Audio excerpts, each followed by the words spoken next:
Morning, America. How we doing today? As you remember last week's video, we were up here in Colorado, and we're still in Colorado. And if you remember, right, we were coming down, we got to Canyon City right here, okay? Now, the previous video, I was coming from Salida over to Canyon City. And as I came down into town here, I'm coming on Highway 50. Let me zoom in a little. Right here's Highway 50. All right, we got up on this Skyline Drive. Now I'm going to go over here and I'm going to angle this video, the Google Earth. I'm going to angle it a little bit better so you can see it. A little bit better view to get my point across here. We come up Skyline Drive. You can remember it was a ridge. We're right on the very top of this ridge. Well, when we stopped up on the top up here, there was information boards talking about how this road, it's just a little scenic road going up over this hill, this ridge. It was built by prisoners. Well, these prisoners were down here in this, what is called the Colorado Territorial Prison. It's a prison from way, way, way back in the day. Now, these are all modern buildings. That's here, and that one there, and that one there. That's all modern buildings. But right here, I think this is the original building right in here. I might be wrong on that, but I think that's what it is. It looks old, let's put it that way. When you're down on Highway 50 driving by, this looks old as can be, all right? So one of these is, maybe that's the old prison right there. That looks pretty old right here. I don't know. But anyway, it's been built up over the years and everything. But anyway, I come to find out that Canyon City, one of the major employers of Canyon City is prisons. Okay, they got several prisons in the city, in the town, in this area. And it dawned on me, wait a minute. Isn't the SuperMax out here in Colorado somewhere? So I looked it up, and they said it's in Florence. Well, right here's the next town over. Here's Florence, okay? So I come over and found Florence, and I looked around. Well, it's right down here is the SuperMax, okay? Right there's SuperMax. Now, as I'm driving out here to go check out the SuperMax, I don't know what I'm going to do. I can't go make a video about the SuperMax. You know, they won't let you in. So, and if you get in, they won't let you out. But anyway, as I'm coming out of town, this is the river. This is the Arkansas River flowing down here. That's why it's all nice and green and everything. But here's Highway 50 comes out and runs right across about right in here, okay? And as I'm driving out through here, you can see these prisons out on these hills. Here's a big prison right here. That's the Colorado State Penitentiary. And across the road here is the Centennial Correctional Facility. I don't know. That one's probably a state, and this one here, I don't know if it's state or federal. I don't know. But anyway, there's several prisons in the area, okay? Actually, I think there's another one right there's another one. Right there, 4 Mile Correctional Facility. So there's a lot of prisons in this area, okay? So when I'm coming out here, I'm going to go to Florence, and the map shows me come out here, turn south on this road, and it'll bring you right down into Florence, and you flow right down in through here, and there's the SuperMax. So I come down here and I start the video right in this corner here. I think it was right on this intersection. Yep, right here. So I start right here and I head north and I drive by the SuperMax. Of course, I don't pull in there. Like I said, they they won't let you in, but if you do get in, they won't let you out. So, but anyways, when I was on the way down there, I had to come down this road. I'm on 50 and I turn to come down this road. And right on this intersection right here, right about right in here, there was a sign, and it said Gold Belt Scenic Byway. And I'm thinking, Gold Belt Scenic Highway. And I'm looking around, look at this. This is not very scenic. It's just open, kind of crappy looking desert to me. I don't see anything fancy about that. So when I get down here south of the SuperMax, I look on the internet, and I find out, no, the Gold Belt Scenic Highway is north, right there. So we follow this road. We follow this road right up through here, through this little notch, and right up through this canyon here, okay? And it's called the Phantom Canyon Road. And as you can see right here, it's party up in there, okay? So that's what we're going to do today. We're going to go up the Phantom Canyon Road on the way up to Victor. Okay, here's the town of Victor, and here's a huge gold mine up here, and they're still digging gold up there. All right, so what we're going to do today is we're gonna run up this Phantom Canyon Road up to Victor, and it's a long, slow drive, but there's lots to see up in here. Okay, so with that, let's get after it.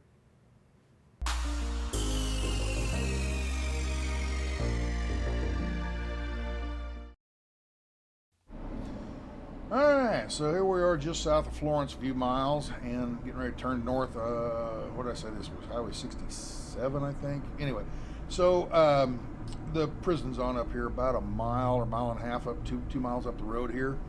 And like I said, I ain't pulling in there. I'm not going to pull up to the guard check and say, hey, can I take a video tour? I'm a YouTuber. That wouldn't go over too well, I don't think. So we'll just drive by. How's that sound? But we get over this next crest, not here, the next crest, about a half mile down the road up here. If you look off to the right, you see a water tower. That water tower is part of the complex. And like I said, Florence is packed with all these different prisons and everything. So while we're driving by it, we get closer to it. I'll pan the camera over and let you see it. But while we're driving by it, let's talk about SuperMaxes. Why they call them SuperMaxes, or what a SuperMax is. Okay. What I did learn is SuperMax. This prison is not called the SuperMax.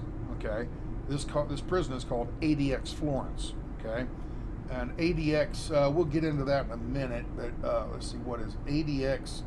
Stands for Administrative Maximum Facility. So ADX is administrative, AD, and then maximum, MAX, and facility, and then they just shorten it to ADX, okay? And so anyway, that's ADX Florence. That is the name of this prison, okay?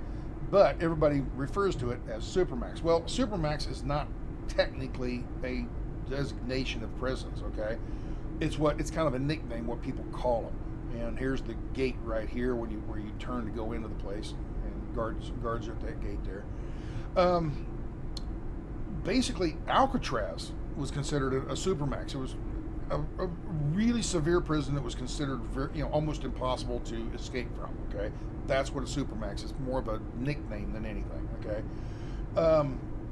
let's see. I'm going to read from Wikipedia. A super maximum security, or SuperMax prison is a control unit prison, or a unit within prisons, which represents the most secure level of custody in the prison systems of certain countries.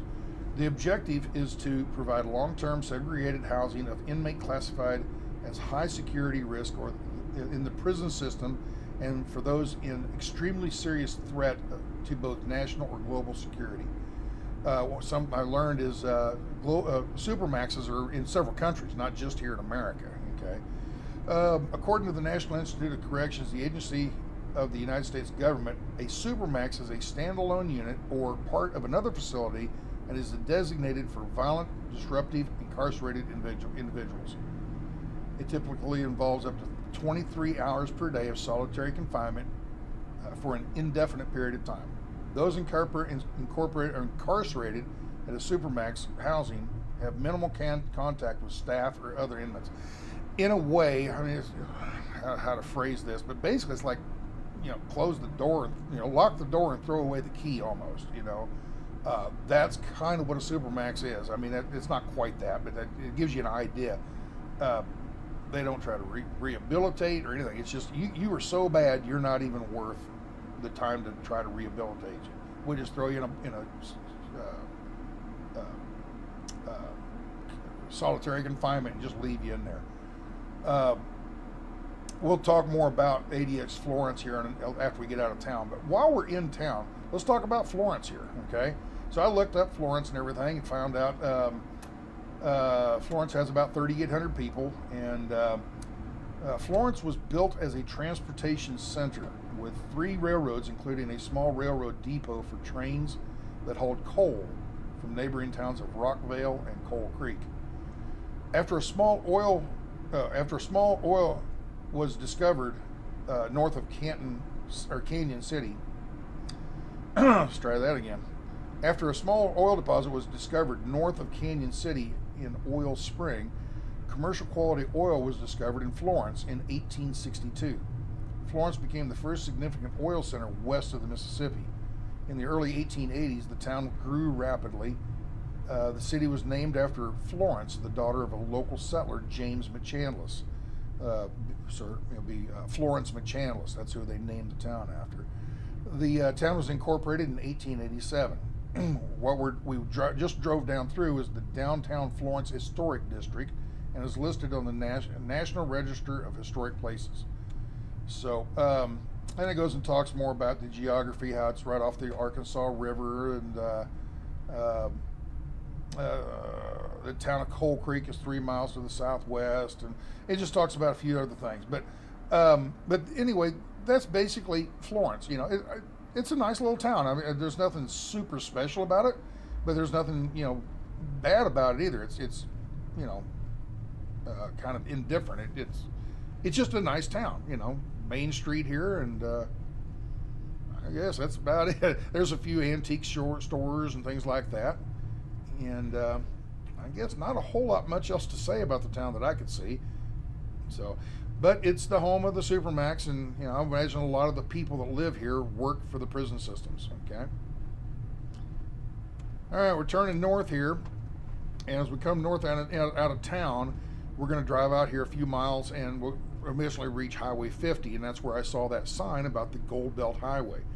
So, as I was talking about, I'm telling you, you know, earlier in the lead up to this video, I was driving around just looking, trying to find something to make a video about. I was just driving around, just kind of exploring for my own entertainment, looking around, and when I see something, oh, now there you go, I can make a video about that. And that's when I saw that sign up here, the Gold Belt Scenic Byway, and so I looked it up. I got down into town, went out by the prison, I stopped, pulled the computer out, and looked it up. And so that's what this video is going to be about, is driving up the Gold Belt Highway.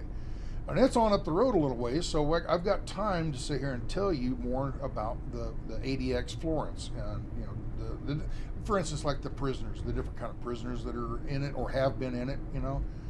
And you'd be surprised, it's kind of a laundry list of all the bad guys you've ever heard on the news in the last 20 or 30 years, you know. It's just...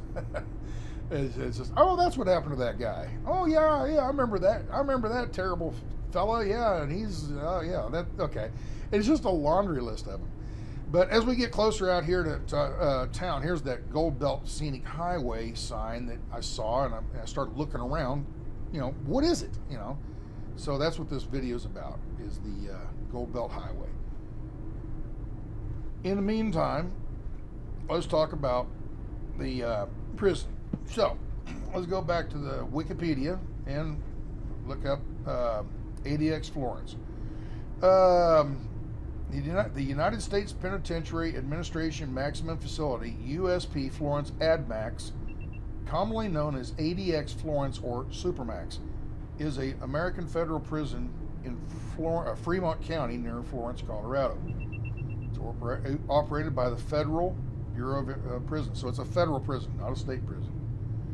ADX Florence was constructed in 1994 and opened 1 year later, and is classified as a SuperMax or control unit prison that provides a higher, more controlled level of custody than a maximum security prison.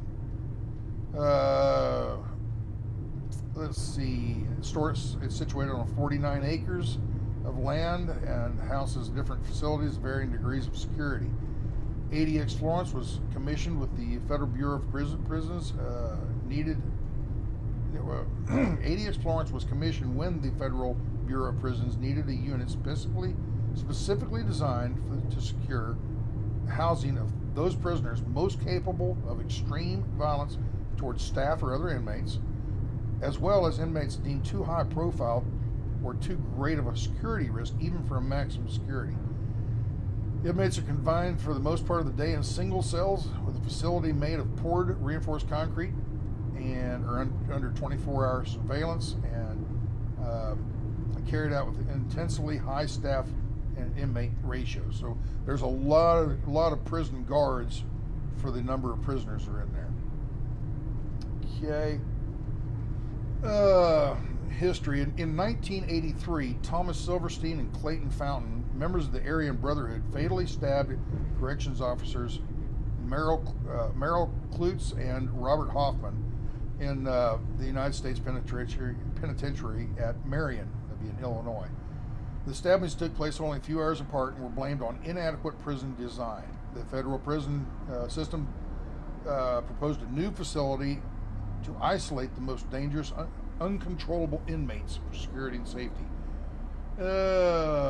Florence opened in 1995. The county already had 9 prisons, but the lure of 750 to 900 permanent jobs plus temporary jobs during the prison's construction led residents to raise $160,000 to purchase 600 acres for the new prison.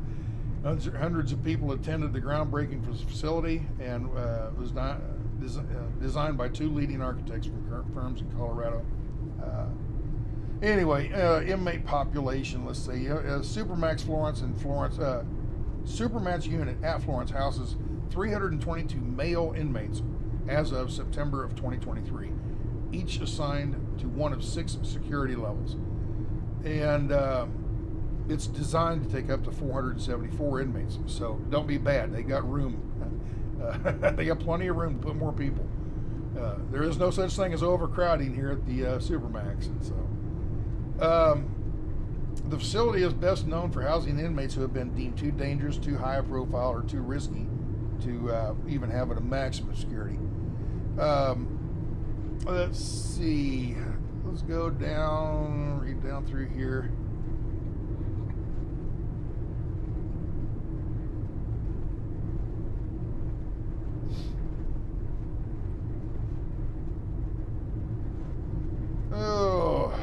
Trying to read up here, find something that's interesting on this.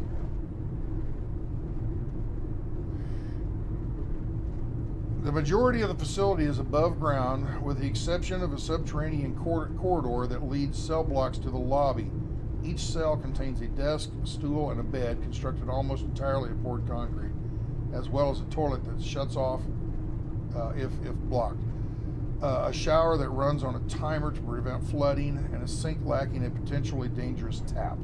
Cells are also filled with polished stainless mirrors bolted to the wall, so you can't break them and make a glass knife. Electric lights that can be shut off or dimmed by the inmate. A radio television that shows recreational and educational and religious programming, along with 50 mainstream channels and Netflix.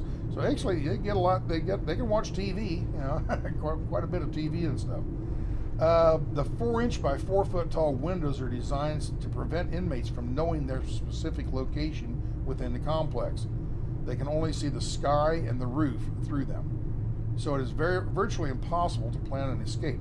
If the prisoner doesn't know what cell or where he's at in the complex, they don't know. They can't tell anybody outside which cell they're in. Come break me out. Okay. Inmates exercise in a concrete pit resembling an empty swimming pool. Also designed to prevent them from knowing the location in the facility. The pit is large enough for a prisoner to walk 10 steps in a straight line or 31 steps in a circle. Correctional officers deliver food to the cells. Inmates transferred to Florence from other prisons may be allowed to eat in a shared dining room. The prison as a whole contains a multiple of motion detectors, cameras, and 1,400 remote-controlled steel doors. Sounds to me like you ain't getting out of this place. They got a panic button. If any of the officers hit the panic button, all the doors lock. It goes on and on and on about it. And what I want to get to here, though, is who the prisoners are. Before we get to that, we got eight inmates have died from suspected suicide, and there was in 2012, 11 inmates filed a federal class action suit against the prisons in Cunningham versus Federal Bureau of Prisons. The suit alleged chronic abuse and failure to properly diagnose prisoners who were seriously mentally ill. At the time of the lawsuit, 6 inmates had allegedly died by suicide. The 7th did so after the original lawsuit was filed, and they amended it and added him to that. Critics claim that the use of extended solitary confinement severely affects prisoners' mental health. Yeah, that's kind of why they do solitary confinement. It's a punishment. It's not supposed to be good. But anyway, so let's get down to find the different prisoners. Okay, let's see. Scroll down here. Notable current inmates. Okay, this section is about notable inmates who are currently held at ADX Florence. For a list of notable former inmates, see this other list. But anyway, guys, people are there right now. Okay, we start off with foreign terrorists, and it's a laundry list of all of the terrorists you've seen on the news in the last 20 years. Zacharias Moussaoui, he was one that helped the September 11th hijackers. He was the one that didn't get on the plane. He got in trouble and couldn't make September 11th. Ramzi Youssef, he was the one that blew up the 1993 World Trade Center bombing. That's him. I'm going to have a hard time pronouncing some of these names. Khalfan Mohammed, he was the one that blew up the 1998 United Embassy bombings in Kenya and Tanzania. Abu Hamas Sarari, he was the Egyptian cleric formerly associated with the Al-Qaeda leader Osama bin Laden, extradited in the UK and convicted in 24 of masterminding the 1998 kidnapping of Westerners in Yemen and the terrorist training camp in Oregon in 1999. As you see, a lot of them are foreign terrorists. Okay, Richard Reed, he was the shoe bomber. If you remember, he was the one that tried to blow up his shoes on an airplane. Then the next one is Umar Abdul. I cannot pronounce that name, but he's Nigerian. He was the one who was the underwear bomber. And Simon Trinidad, he was from Colombia. He was a member of the Revolutionary Armed Forces of Colombia. It was a guerrilla group, and is convicted in 07 of terrorist conspiracy with his involvement of the 2003 kidnapping of 3 American military contractors. Salman Abdul Ghayef, or something like that. He's Al-Qaeda spokesman, son-in-law of Osama bin Laden, convicted of conspiring to kill Americans and provided material support to terrorists. It just goes on. I mean, there's Mahmoud Mahab Salim. It just, you get the idea. It just goes on and on and on. Muhammad Abdullah Manamadi, Egyptian terrorist. Mohammed Jahara, cannot pronounce most of these names. It just keeps going with all these foreign terrorists. There's bunches of them. I'm going to scroll on down and find some of the other ones here. Keep going. Okay, domestic terrorists. Remember the 2 brothers that blew up the bombs in the Boston Marathon? The Boston Marathon, they used the pressure cookers to blow up bombs. His older brother got killed when he got arrested. The other one, Dashar Tarzvarian, or whatever his name is, he's in SuperMax. Let's see, Terry Nichols. Terry Nichols was there until they executed him in 2001. Joseph Padilla, he's an Al-Qaeda operative. He's an American citizen, but he's an Al-Qaeda terrorist. Okay, Eric Rudolph, he was the guy that blew up the bomb at the Atlanta Olympics. Okay, Fazal Shadzawad, weapon of mass destruction and Times Square bombing. Okay, Nasir Jason Abdul Addo, he was a U.S. Army private who went AWOL and then he tried to kill a bunch of people down at a restaurant in Fort Hood that had a bunch of soldiers in it. Mohammed Farik, Houston man, convicted of terrorist. These are American citizens that are terrorists, Tariq Maheen, he goes on and on and on. Okay, so now we get down to another section of espionage. There's different, this is Nashar Godwin, the U.S. Former engineer of the U.S. Department of Defense and was the principal designer of the B-2 stealth bomber, and he tried to sell information to China about cruise missiles and stealth technology. Walter Myers, former U.S. State Department, pled guilty to conspiracy. National Defense information about Cuba. He was sentenced to many years. Harold Nicholson, you get the idea. Harold Nicholson was a CIA officer convicted of espionage. Peter Debbins, U.S. Army Special Forces officer, provided Russian intelligence officer with national defense, spies. Okay. The next ones are organized crime figures. You get the idea. James Marcello, he was the front boss for the Chicago outfit, mob boss. Luis Felipe, he was a New York chapter of the Latin Kings gang. Tyler Bingham, he was a Aryan Brotherhood. Larry Hoover was the Gangster Disciples. Jeff Fort was a gang in Chicago convicted of drug trafficking. Founder of the El Rucan, whatever that is. So it was more and more and more like mobsters and all that. Where's the one I wanted to tell you about? Where was he? Where is he? El Chapo.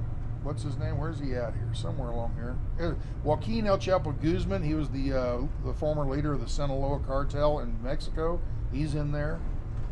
So you get the idea. There's just about everybody you've heard about on the news of these bad guys and everything. They're all in the SuperMax. So that's what it's for. All right, so with that, we are done talking about the prison and SuperMax. Let's start talking about the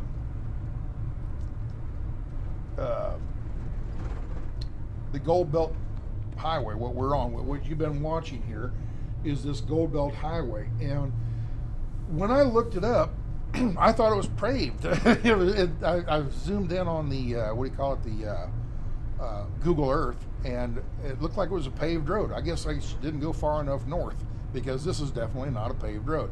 But we're in a beautiful canyon. This is the Phantom Canyon, okay? This is what is called Phantom Canyon Road.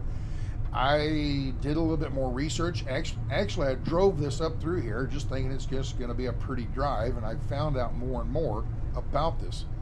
And we'll get to that here in a little bit, talking about the canyon, or the road, and why it's here. I just figured it's a gravel road going up to serve, ranchers and people that live up in the area or whatever, and it's just a scenic drive.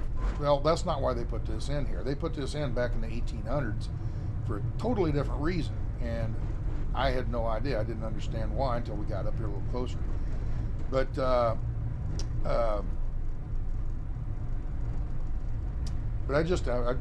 really enjoyed driving up through here. It's a pretty drive. It was a beautiful day that day, and as you can see, it looks like I'm driving fairly fast. What I've done is I've sped the video up just a little bit so it's not so slow, because it was such a bumpy road. I was driving really slow. Had a lot of washboard, lots and lots of washboard, which wouldn't affect you if you were in an SUV or a car or a pickup or something. Wouldn't be so bad. But in my van, it just shakes everything, all the pots and pans and silverware and things like that. It just shakes the tar out of the so I drive pretty slow. So in this video, instead of about a 2.5 hour long video, I sped it up. So we're doing about 50% faster than normal.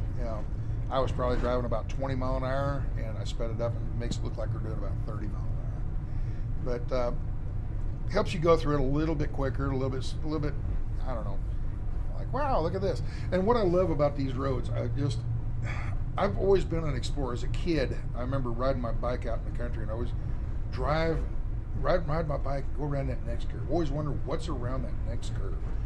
Going around this curve, what's around? Oh, what's around? Oh, that's what it is. It goes to another curve. But that's one of the things I love to explore. Just drive around and bump into stuff. You just don't know what you're going to come in. When this video started, the day I filmed this, I had no idea this was here. I was completely unaware of this, and I saw that sign, that Gold Belt Highway Scenic Byway, Gold Belt Scenic Byway. So I looked it up. I'm like, oh, well, there you go. That's something we can go drive up and see. And that's what I love. You drive around and you explore until you find something neat, you know. And I just, one of the things I really like about doing these kind of videos, I was doing this before, and I wasn't videoing this stuff. I was driving down roads like this, exploring, thinking, man, this is real pretty up here, and waiting until I got to like a ghost town, and I'd make a little 10-minute video about the ghost town. And I didn't realize that you guys would really love watching just the drive going up through here, you know. And like I said, we get up here, I don't find a ghost town or anything like that, but I do find something that I was unaware of, you know. And we get up here a little closer, and we'll run into it.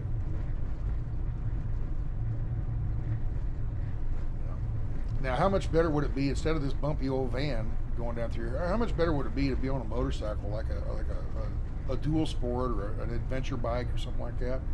So that's something I've been thinking about, is buying another motorcycle. It won't be a Goldwing or a Harley or nothing like that. It'll probably be an adventure bike, something like the Kawasaki, the KLR 650 that I had. I'll probably buy something similar to that, or possibly, if I can find a good deal on one, maybe a Honda Africa Twin, something like that. And I'll be able to go up these roads like this, and even more, you know, rough roads, I guess, and explore all these back roads and all these, you know, out in the mountains out here in Colorado, Wyoming, Montana. You know, that's kind of what I'm thinking about for next year. And it would be neat to be on a motorcycle driving up through here. And I could put a 360 camera on the bike, and maybe put a GoPro on my helmet, and in between the two, you know, drive up through here and check this stuff out on a motorcycle. And 60 mile a gallon versus 15, you know. What can we learn about the Gold Belt Scenic Highway? Let me do a little reading on that. The Gold Belt Scenic Highway is a national scenic byway, a backcountry byway, and a Colorado scenic and historic byway located in Fremont and Teller counties. The byway is named for the Gold Belt mining region, the Cripple Creek Historic District, and the National Historic Landmark. The byway forms a three-legged loop with the Phantom Canyon Road, which is what we're on right now, and a shelf road, which is the way I'm going to be coming back. The next video, not this video, but the next video, we'll be coming back south on the shelf road. And then there's another highway, it's a Hyde Park Road, and it's a paved highway. I didn't go down it. Didn't think it'd be quite as interesting as this.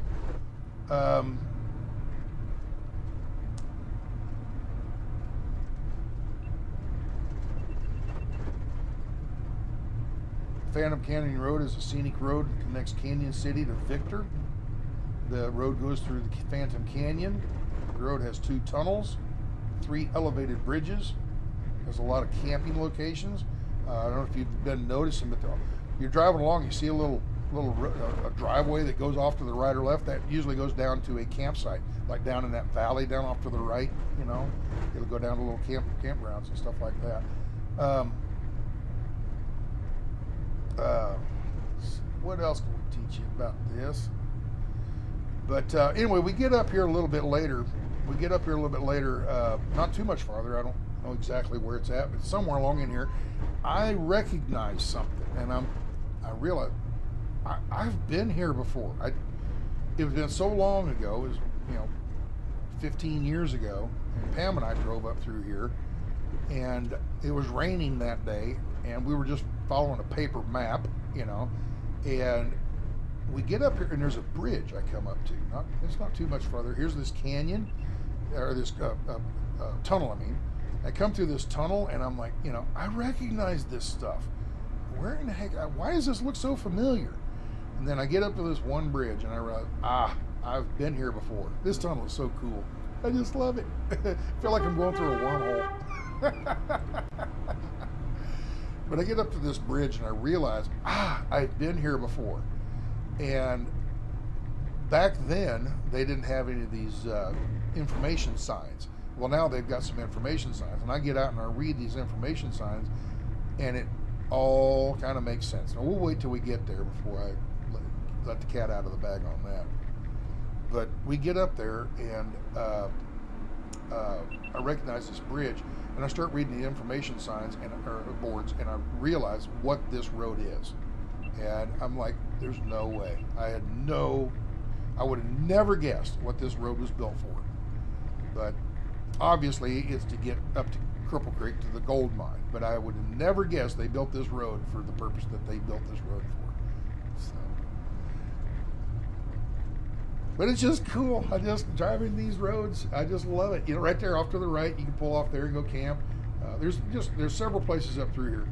Not a million, not tons and tons, but there are a few places where you can pull off. And I don't know, next year I'll probably come up here and I'll camp for a day or two or whatever, just to check it all out, hang out here. But it's just a beautiful drive. I mean, it just, good way to spend the afternoon. A really, really nice way to spend the afternoon, especially when I filmed this. It was a beautiful day. It was about 80 degrees and nice little breeze. It was wonderful, beautiful day.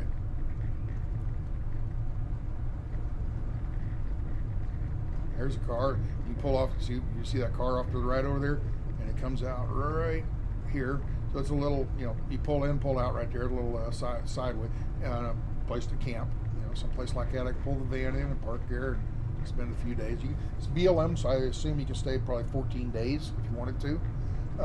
Not sure if I'd want to, because it seems like because it's a scenic byway, you get a lot of tourists driving up and down the road, kicking up dust maybe.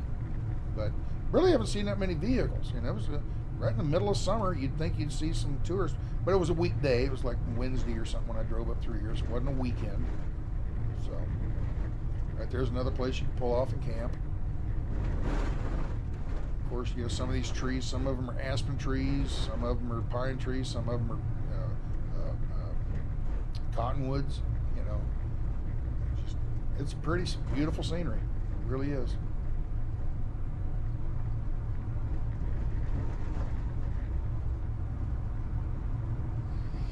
All right, I am back.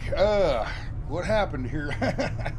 This is another day. These videos are so long I can't edit them all in one day and one setting and everything. So this is like 3 days later. I finally got time to continue editing this video. So this is I don't know if you can tell on the voice.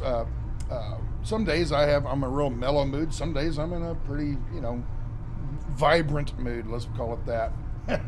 I'm in a pretty good mood today. So here we go. We're going to continue editing this video and. It's just Colorado. I mean, what can you say? It's a unique state. It really is. It's got lots and lots of beauty. So, all right. So where are we at? We're trying to remember where we're at here. We're on the Gold Belt Highway. We're heading north, and we're fixing to come up on a place. Remember earlier in the video, I made a comment about. I've never been up this highway before, so let's go exploring and everything. Well, after I get up here, I realize I have been in this area. I'm starting to see things like the tunnels, the bridge tunnels and stuff. There's this bridge and that the little what I call the wormhole tunnel and all that kind of stuff. I'm beginning to notice these things, and this does look familiar for some reason.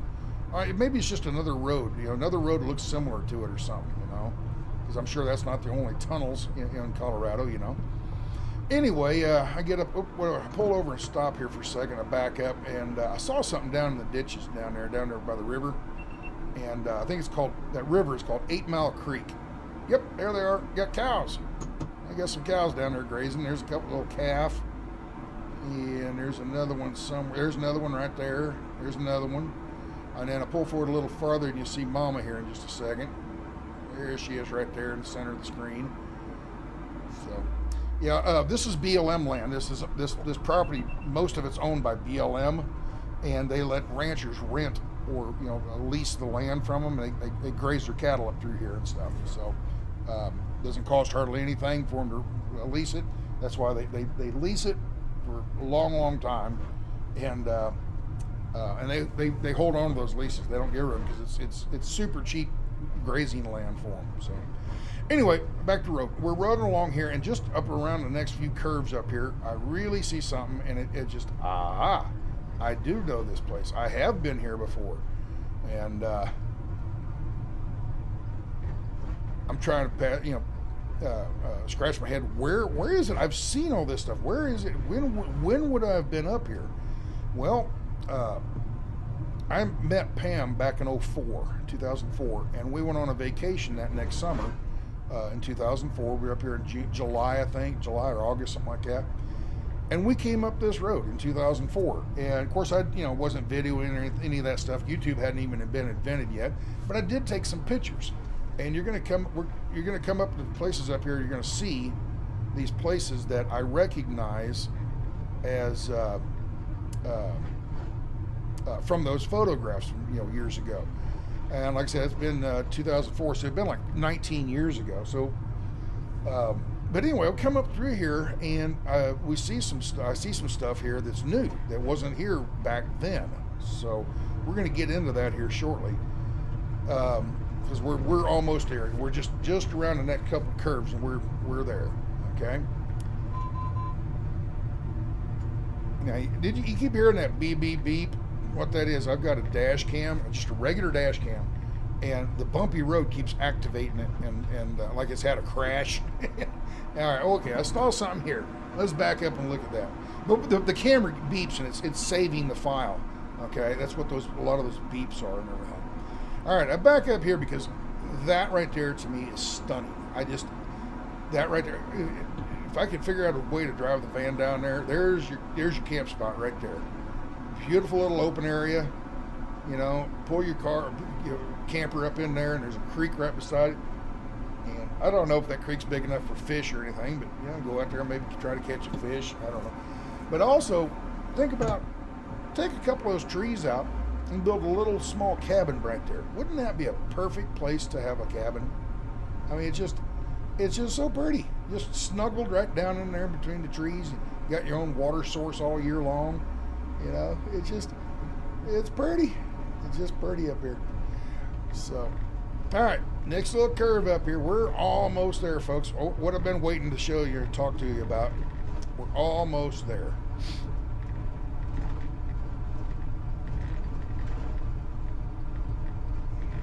Something else on this. Listen real close. You hear that rattling? Yeah, that's the camera. I don't know if that's rattling, and when I get back and I'm editing this footage, I'm like, oh man, I got a rattle in the camera. Somehow, the way it's mounted, it would sit there and rattle. Now, this bridge is what gives it all away. I have been here before because it's a unique looking bridge, okay? And I know I have been here before. Now, when in 04, when we were up here, these information boards weren't here. I don't remember the guardrails, this little walk area over here. I don't remember any of this. I don't think it was there back then. But that bridge, I do remember that bridge. Okay, so since they're information boards, let's go over and walk over and check them all out. And this is where I learned something I didn't know. This is a railroad come through here. And I'm just astounded. I had no idea. I knew this was a Jeep trail or something like that. I knew they built this road way back when for the mine, the big mine up here by Cripple Creek and Victor, big gold mine up here. And I knew this kind of washed out, ain't it? You can't read any of that. I filmed it because I thought, well, maybe the camera can pick it up. You can't read any of that. But I'm reading this stuff here, and they built this for a train, and that just blew my mind. A train up here? Are you kidding me? Okay, what blew my mind. I cannot believe that I'll get into that shortly. Okay, for right now, I get up here and let's go back to I was up here in 04. Okay, so I went back and looked at. I'll get to the train here in a little bit, but right now, look at this. I'm going across this bridge. Right there's the photo I took in 2004.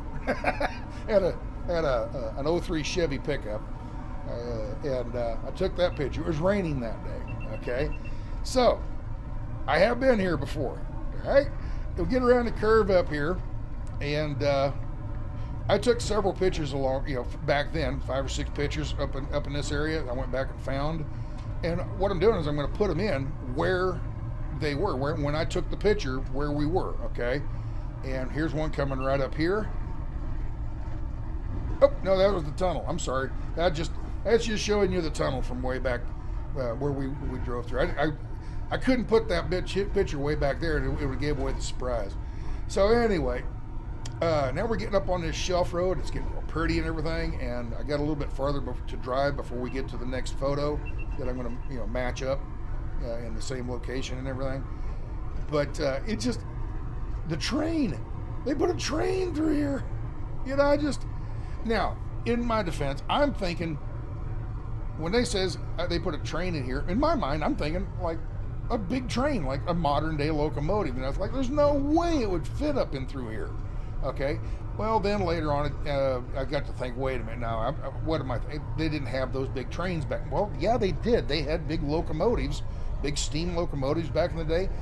But I'm thinking a huge train. Well, I think it was a narrow gauge train tracks that came up through here. And but right here, they notched that out. They had a train coming through here. What the train was for was hauling gold ore. Now, they had a mine up here, and they would dig the gold out of the ground, and a lot of places they'd dig it out and it'd be nuggets, and they'd find their nuggets and they would put it in a bag and they'd carry it back down in a wagon or something back into town, and they'd sell the nuggets. Well, up here it was more of a dust kind of thing, little bitty chips and pieces, and it would be in iron ore or gold ore. Okay, right here, see that tree right here? See that tree? Right there, right there. There it is again. That's 20 years ago, 19 years ago is that tree. Mercy. But they get that iron ore, and you have to smelt it. You have to, not iron ore, gold ore, but you have to smelt it and get the ore, the gold out of it. Well, that's a big process, and they didn't want to do it up here in the mountains. So what they do is they put it on a train, and they drag it. Okay, hold on. See that rock? See that rock on the left? Is that the same rock? So, I'm glad I'm doing this part of the video today because I'm in a good mood today. The earlier part of the video, I was in a real mellow, kind of laid back mood, and you can kind of tell by listening to it. Oh, right here, look at that V notch. There it is, 19 years ago. But anyway, the earlier part of the video, I was in a kind of a somber, laid back mood doing the earlier part of this video, and I'm in a much chipper mood today. But look at this shelf road. Isn't this cool? This is just, I love finding this kind of stuff. And the thing is, when I'm filming this, I'm thinking I'm seeing this for the first time, And then when I got to that bridge, I realized it. But I'm thinking I'm going down this road for the first time, and it's just, I'm exploring, or exploring, as we say, exploring. Anyway, right here, no, this isn't the one. This isn't the one. There's another notch up here I'll take a picture of. But yeah, I mean, the van is going through there kind of tight. Can you imagine a rail car going through that? But it wasn't your rail car like, a freight locomotive or the trains that went across the prairie and everything. It wasn't that kind of a train. It was a much smaller train, and we'll get into that shortly. But there's the picture right there of that shelf. I took a picture right here and walked back, and took that. But what they would do is they dig the gold ore out. They find a vein and they dig it out, but it's mixed up with so much other stuff. It's a bunch of dirt with some ore in it, some gold in it. So what they need to do is they need to smelt that. So right here, this little bend right here, this is the last one. See those rocks and this little bend? Yeah. Oh, that's that same shelf road. Never mind. What am I doing? Why do I have that in there twice? I don't know. Oh, I know. I couldn't decide which one it was. If wherever that shelf road is, it was one of those two spots. That's what it was. All right. Yeah. Anyway, that's enough of the photos from 20 years ago. So, but anyway, what they do is they would dig the ore out, and they didn't want to smelt it way up there in the mountains and everything. So they put a train in through here, a train track through here, and they'd haul that ore down to Canyon City. They take it down to Canyon City and they would smelt it down there. Okay, and then after they smelted it, it's into gold bars, and they would ship it off to Denver to the mint to make gold coins out of. Now I'm going to pull over here. This is the fascinating. Right in here, I'm going to get out of the van, and we're going to go look around. Now, you tell me. Now, imagine if you will. Remember Rod Sterling on the Twilight Zone? Imagine if you will.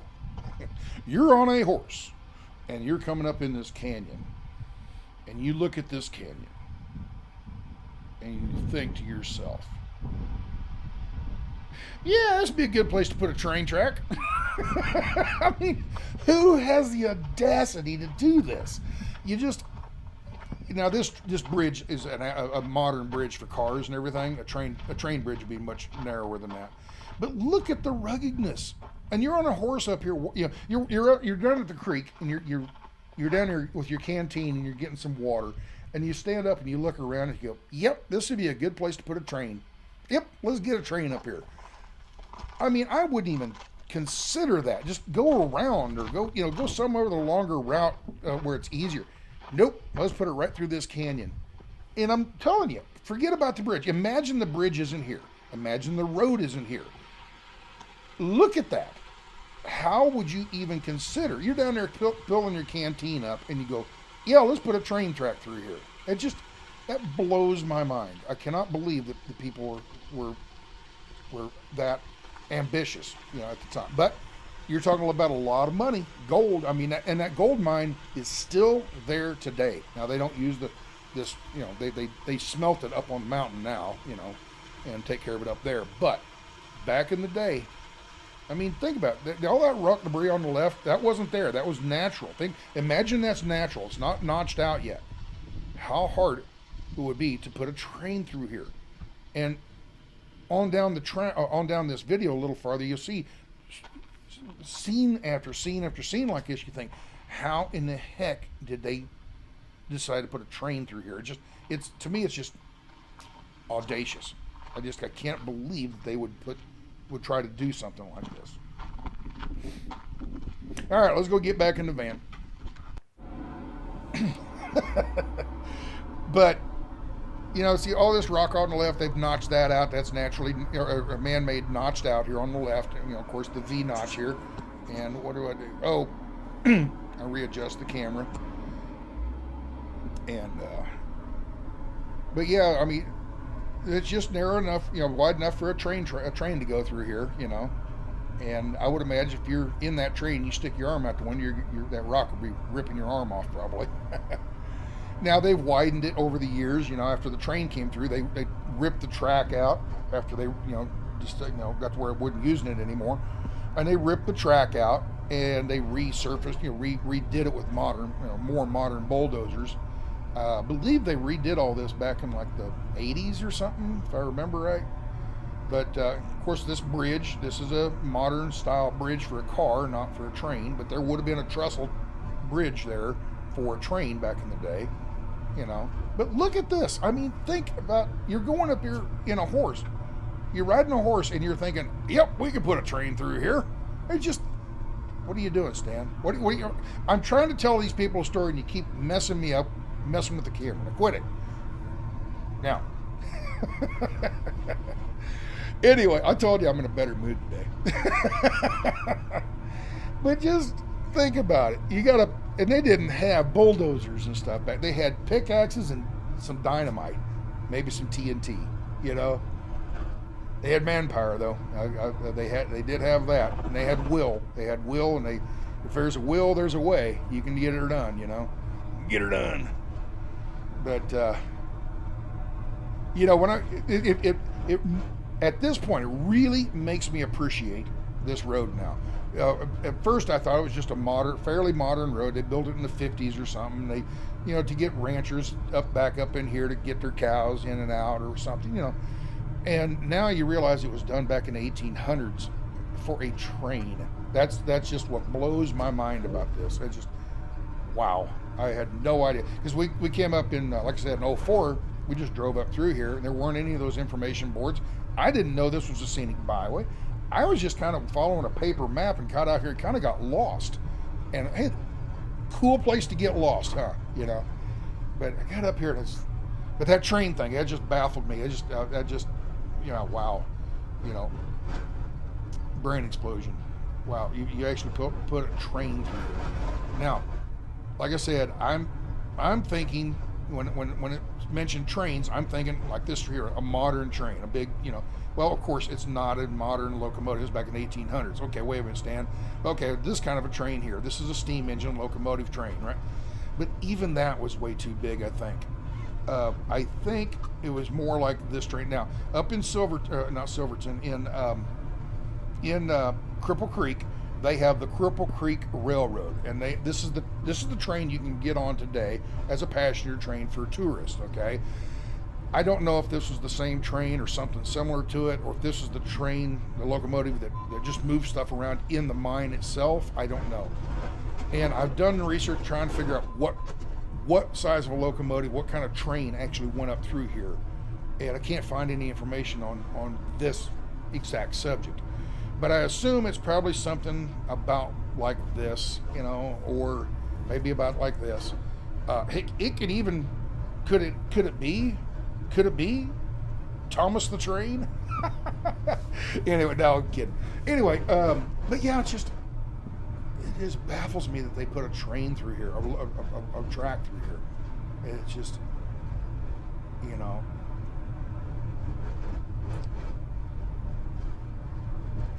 But it is a pretty drive. It is. If you ever get out to Colorado and come up through here.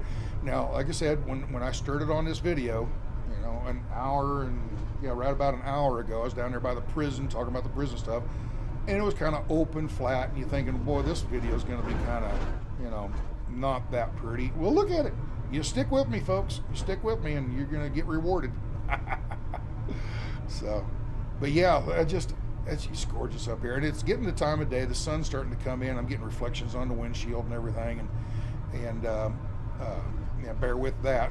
I can't do anything about it. I've already taken people's advice. I put a black towel down on the dash to reduce glare, and what you're seeing there is you're actually seeing the steering wheel in my hands, and there's nothing I can do about that. Keep the windshield as clean as possible, and you just have to, the best I can do. Okay, now I can put the camera outside, but then you get bugs on the lens, so you know, it's just damned if you do, damned if you don't kind of thing. But anyway, we're just going to drive on up through here and see what do we got coming up. Where am I at on the video? Oh, we got a thing coming up here shortly, so I'll stick with it for now. I was going to go to music here for a little bit, but we'll stick with it for just a little bit longer. I think I've got something nice coming up here shortly. We got a rest area kind of thing. We get out and walk around a little bit. But just, we're getting elevation too. We're up there 9,000 plus, probably about 9,500 feet now. You know, we're getting up there in elevation. And as we keep going on this, after here a little while, this canyon kind of opens up and you're kind of at the higher ground, and you start getting these open meadows, these high mountain meadows, and it's pretty in a totally different way. This is pretty because you're in a canyon, trees are real close by, you go through these slotted notches of, you know, where they notch the rock out and stuff, and that has its prettiness. You have this other where it's this cliff road or shelf road, and you're looking off into the valley down at a river and a little meadow or a little clearing almost, you know. But then here in a little bit you start getting these totally different scenes of these high mountain meadows and aspen trees everywhere, and you know, what you might say grazing land and stuff like that. It's a totally different kind of pretty, all within just a few miles, you know. Yeah, here we go. Let me get out the way. There you go. So it's just beautiful, beautiful scenery up here. And like I said, I've talked about the motorcycle and everything. I think I will be getting a motorcycle. I don't know when or where, you know, which one I'll get, but it'll be some kind of an enduro style, you know, off-road type motor, and not a dirt bike, but a street legal off-road bike, you know, probably like a KLR 650 or something. So I'll be looking into that sometime this winter, probably in December, something like that. But And the washboards, that's the worst part of this whole thing, is that washboard roads, you know. They are bumpy, they make a lot of noise. I've turned the volume way down on what you're hearing of the van shaking and vibrating. I've turned that volume way down, and you can still hear it. And you think, well, slow down. Well, I remember, I'm only doing about 20 mile an hour, 15 mile an hour coming up through here. I've sped the video up so it looks more natural, but I was actually driving pretty slow coming up through here, you know, because it's just really bumpy. And it'll be smooth, and you get your speed of, oh, okay, and all of a sudden, you know, run over these damn washboards, and it's right there. Yeah, it just, you know, wears you out. But are you noticing the scenery is already starting to change just a little bit? You're not down in you're not down in the canyon anymore. You're more in a valley now, you know.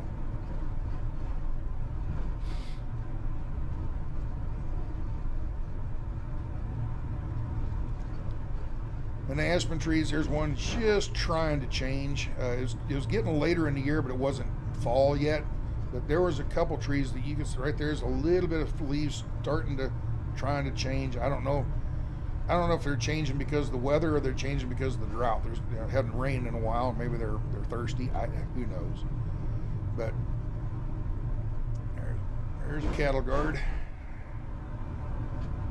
It's funny when a cattle guard is actually smoother than the road. You know you got some washboard roads then. All right, here's a little rest area. We're gonna pull in here and check this out. I see some information boards. Let's see if there's anything interesting to find here. Pull in and park. Get out. Now, this is what they call a vault toilet, and basically it's an outhouse basically. And I was hoping there'd be some kind of information boards that actually, you know, taught you something about history, and it's basically just keep the creek, you know, the wildlife clean and all this kind of stuff, you know. So I just kind of slowly pan. If you want, you can pause the video and read that kind of stuff if you'd like. It's not what I was hoping. When I was driving by, I saw that, and let me pull in there and check that out. And it's just this stuff. And I don't remember. I hear that noise. I think the wind was making some metal blow, or so. I don't know what it was. I can't remember what that noise was. I guess it was one of those, I didn't really notice it that much in person, but on film, the audio sounds stronger. Now, I'm trying to figure out what this information board is supposed to tell me. If you have any idea, leave it in the comments. You tell me what this information board says. What that tells me, we have idiots among us. We have total idiots among us. It's just, why? Why are you, for one, why are they going to spend their money to go buy paint so they can spray paint stuff? And it's ridiculous. I never understood graffiti, and just never understood it, you know. It doesn't make any sense to me at all why people would do it. But anyway, get off the soapbox, Dan.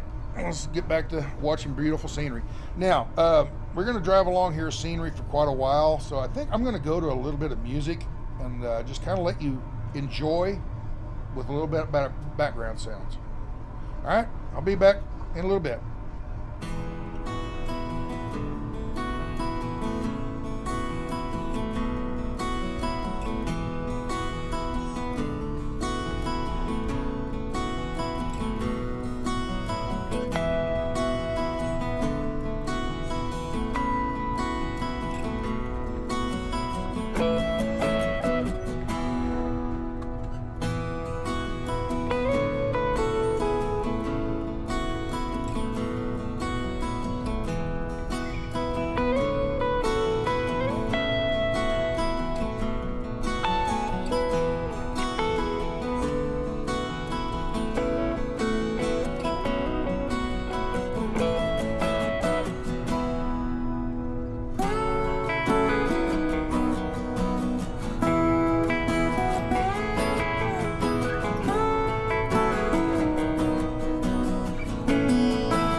hope you enjoyed the music there for a while. I just took a little break from talking. But remember I was telling you earlier, we was coming through the canyon part of that, and I said just a few miles up the road, it's totally different. Well, there's what I'm talking about. See how open mountain meadows and stuff like that. It's just, we're up here, we're at over 9,000, about 9,500 feet now. And believe it or not, just to the north of us, just right off to the right side of the screen out there, it's not that far away. It's only like about 11 miles away is Pikes Peak. You'd think you'd be able to see it from here. Well, we're high. We're all also pretty high right here. You know, so Pike Peak's at 14,000 feet, I guess, and we're up there above 9,500. We're probably around 97 or something like that, right around in here. So. It doesn't stand out as much as what I'm getting at. It's there, but you just, it's not like you're down in Denver looking up at it, or Colorado Springs looking up at it. But anyway, we're only, like I said, about 11 miles south, just a little bit southwest, mostly south of Pikes Peak. But it sure is pretty up here. Now, I don't know if I'd want to live up here in the winter. It seems like you'd probably get lots and lots of snow in this area, but during the summer, it's awful pretty, and you can see there's fences on both sides of us now, so it's all private land. It's no longer BLM area. So, and as we drive through these little trees, you'll see gates and driveways and stuff like that going off into houses. So, it'd be nice to live up here. It's awful pretty. And like I said, as I drive up through here, I can look off to the right and the left, and I can see. Cabins, real nice cabins often. What is this right here? That's just a little a waiting shed. It's probably for a place for kids to wait for the school bus in the winter. Stay out of the rain and the snow in the winter. So it's probably a bus shed. But yeah, it's just awful pretty up here. And as you can hear, the worst thing about all this, there's so much more traffic because we're getting closer to town. There's so much more traffic. We get a lot more washboard. People are driving faster. And like I said, if you got a pickup with larger tires and stuff, or a Jeep or something like that, you just jump right over this stuff. This van has these harder tires, and like I said, all the stuff in the van, it just rattles the thing real bad. Makes it noisy. Beautiful aspens on the right. It won't be another. Actually, by the time you're watching this video, those trees will probably be either gold or they might be bare by then. Probably as I'm editing this video, they're probably already gold, and I would love to be up there right now. But while I'm editing this video, it's actually it's in early October, and I'm up here in Kansas farming, doing the harvest stuff. So I can't run out to Colorado right now. But I would love to go up there during the fall and revisit that, and actually, hang out there quite a bit, get some scenery and photography and stuff like that would be really nice. But we're getting closer and closer to town. Now what we're coming up on is Victor and then the Battle Mountain. Okay, you'll see that off in the distance as we come up to it, and once we get out of town, as we come out of town, you'll see what's left of Battle Mountain. They're open pit mining up there. And it's a huge operation, and as you can see from the satellite view, you can actually see it from space. It's just this big open pit mine, and you'd think, oh, that's terrible. They're just ruining the beauty of Colorado. Well, no, not really. Look at we've been driving for what, an hour and a half now. Have you seen any mines? Open pit mines and everything, ruining the beauty. One little area up there, and they're working on it really hard, but they're getting a lot out of it. And when they get done, they can re-smooth it and plant some trees, and you'll never even know it was ever there. 100 years from now, you won't even know it was there. And better yet, 100 years from now, there might be 100 years from now, there might be people driving around in their, flying cars and flying around looking at the beautiful open pit mine. The same way they do now, people drive around in Jeeps and go up in the mountains and look at the mine, the tunnel mining. So just because they're doing stuff, people are like, oh, you're ruining the ecology, you're ruining the environment. Well, yes and no, not really. A good example of that is out in Colorado, where they, the 49ers, the 1849 gold rush out there. After they dug around and everything, they found an easier way to get the gold out is just hydraulic mining. And they would take basically a fire hose and spray water up into a mountainside, and it turned to a slush and a slurry, and it'd all float back down through their what do you call them, sieves, I guess, or what, I can't remember what, slurry boxes. Anyway, it'd flow back down in there. And back then, I'm sure somebody was going, "Oh, they're ruining the environment," you know. Yet right now, today, people go up there and admire that. Wow, look at these beautiful formations that Mother Nature has changed it into, you know. And there's these kind of weird, you know, land formations with the hoodoos and all that kind of stuff. So I guess what I'm getting at, a lot of times Mother Nature can repair any kind of damage we do. Not all damage, now, don't get me wrong. I'm not saying going out there, you know, pour millions of gallons of oil out on the ground or into the water or nuclear waste or something like that. But sometimes the environmentalists just get a little bit too carried away. "Oh, you broke a twig, you must die," you know. So anyway, I'm on my soapbox, I'm sorry. I get on my soapbox sometimes. But it is pretty up here.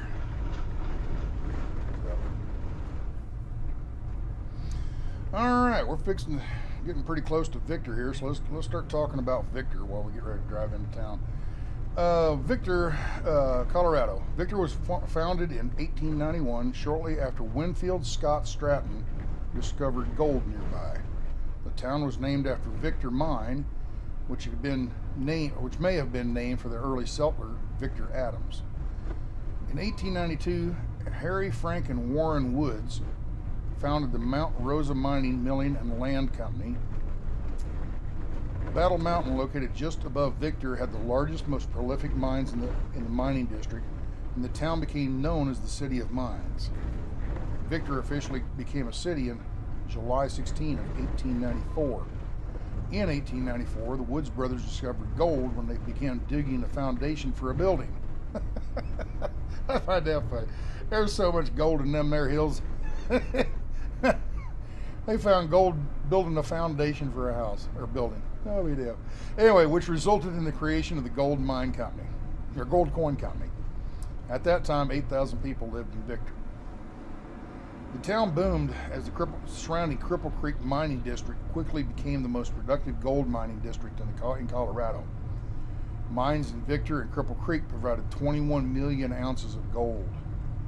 In 2010, the value of that gold would have been more than $10 billion. That's with a B, people. $10 billion worth of gold. The mining district, which hit its peak in 1900, became the second largest gold district in the country's history. Although Victor's fame was overshadowed by that of its neighbor, Cripple Creek, many of the best gold mines of the Cripple Creek district were located in Victor, including Stratton's Independence Mine and Mill and the Portland Mine. Half of Battle Mountain's gold was extracted by the Portland Mine, which was called the Queen of the district. Heavyweight boxing champion William Harrison Jack Dempsey was a mucker in the Portland Mine. Mine owners and investors lived in Cripple Creek, while most of the miners in the district's 500 mines lived in Victor. So Cripple Creek was for the wealthy people, and Victor was for the workers. In August of 1899, the business district was destroyed in a 5-hour fire. The town had about 18,000 residents at the time. As a result, many of the historic buildings that were destroyed are rebuilt. The buildings date to 1899, okay? Including the St. Victor Roman Catholic Church, the First Baptist Church of Victor, and the Victor Hotel. The Western Federation of Miners began to organize workers in a fight for shorter work days and standard wages. The workforce became heavily unionized after Western Federation of Miners conducted a significant strike in 1894. A subsequent strike in 1903 had such an impact that came to be called the Colorado Labor Wars. At this point, the amount of available ore to mine had declined significantly, and the mining in the district was further impacted by slow production as a result of violent strikes. The WFM's Union Hall, that's the Western Federation of Miners. Their Union Hall in Victor still stands, with telltale bullet holes left intact. The building has structural problems and needs renovation. The town declined steadily in the 20th century as gold mines became worked out and the cost of mining rose relative to the price of gold. Area miners enlisted during World War I, and the loss of workers created a steep decline in mining activity from which the area has never recovered. Gold mining increased in 1934 when the federal government raised the price of gold to $34 an ounce. But gold mining was shut down during World War II as non-essential to the war effort. Some mines opened after the war, but all mines in the district closed by 1962. Resumed mining activity. The Cripple Creek and Victor Gold Mining Company formed in 1976 as a joint venture to restart mining in the district. From 76 to 89, the company produced 150,000 troy ounces of gold by reprocessing the tailings from the old mines. The Cripple Creek and Victor Mining Gold Company became the first large-scale open-pit mining in the district in 1994.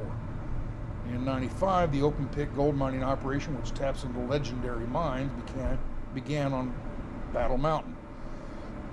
The Crescent Mine open pits are located a few miles north of Victor. Mining continues at the Cripple Creek and Victor Mine under the ownership of Anglo Gold Ashanti, producing about 250,000 troy ounces of gold in 2012. In addition to several locally owned mines, all of which provide employment and revenue to the community. Ownership has recently changed from Anglo Gold to the Newport Mining. Yeah, from there it talks about geography and climate and demographics and stuff like that. But that gives you an idea, about Victor. Now, as you can see, we're coming out of town and we're right around this curve up here. We'll be able to see the mine, and it's an open pit mine. It's huge, and there's several terraces and everything. And it's still operational. They're still pulling gold out of the area, and but that pretty much gets us up here to Victor. And well, Stan, you didn't say anything about Cripple Creek. Well, Cripple Creek is on the next video. Got to save something for later, people. Can't do everything in one video. So with that, we'll see you later, and we'll see you next week, okay? And the next week's video will start in Cripple Creek, and we'll go down the other side of the Gold Coast, or the Gold Belt Highway, okay? So there's another road. It's called the Shelf Road. We're going to go down that next week. With that, y'all be good. Take care. Adios.